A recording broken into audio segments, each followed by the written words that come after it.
These are some of the different tools I'm going to be using. You can get them all from a hobby knife set. There's really no one correct one to use. In time you'll be able to figure out which one you want most. This is an X-Acto knife with a straight blade. This one has a curved blade, and then this is just a straight pin. I'm also going to be using these different brushes, maybe, if I need them. This is just a brass brush. I trimmed down the bristles, and this is a nylon one. And then I also might use one of these for some magnification if I need it.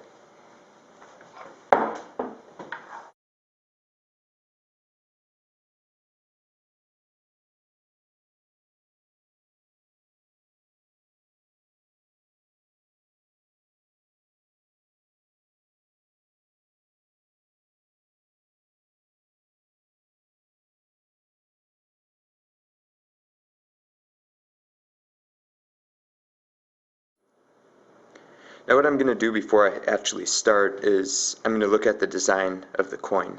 What you want to avoid the most is taking off the patina or scratching the coin.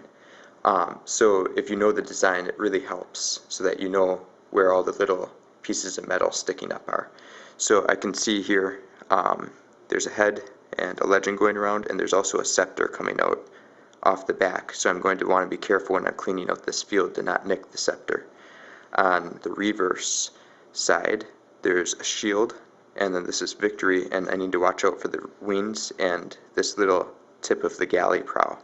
There's no legend around the outside, but there is a mint mark down here. So those are some things I'm going to be watching out for when I'm cleaning. So to start, I'm just going to take my straight pin. You can use a different one if you're more comfortable with it.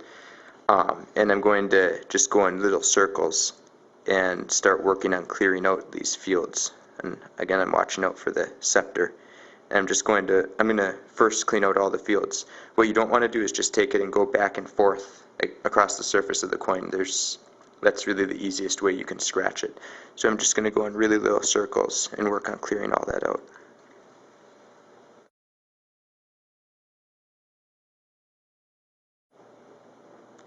Now you can see I've cleared out the fields a bit around the bust, and I've cleared out the side fields by around the figure on the back. So now what I'm going to do is I'm going to start picking out the dirt in between the letters and inside the details. You're going to have to go a lot more slowly on this step. See here on the plume, there may be lines in there showing the texture of the plume, depending on how high the grade actually is. And then fortunately we can already see the outlines of the letters. Some of the ones you get, you won't be able to see the outlines right away, so you have to go really carefully until you can, so that you don't end up nicking them.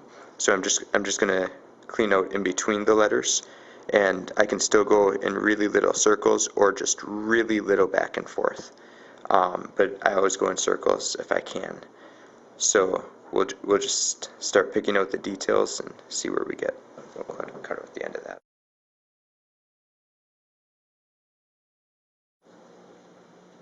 Now you can see I've cleaned out a bit more of the details here, and as a general rule I never go back and forth. I always go in really little circles as much as possible, but when it gets down to this point of being clean, I do have some exceptions. You can see here the detail with the arm going down to hold on onto the shield.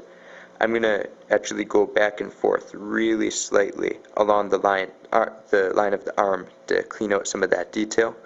And I only do that because I can see where the arm is, and I also know where the surface of the coin is. That way I know I'm not going too deep. And when you do it, you want to go really gently, going back and forth, and go down really gradually and stop when you think you're getting close, so that you avoid scratching the coin. So I'm just going to outline it and take out a bit more of that dirt.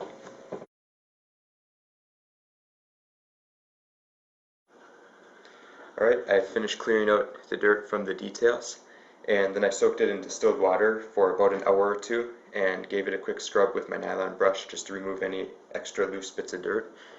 Here's the back, and I also put on a thin layer of mineral oil.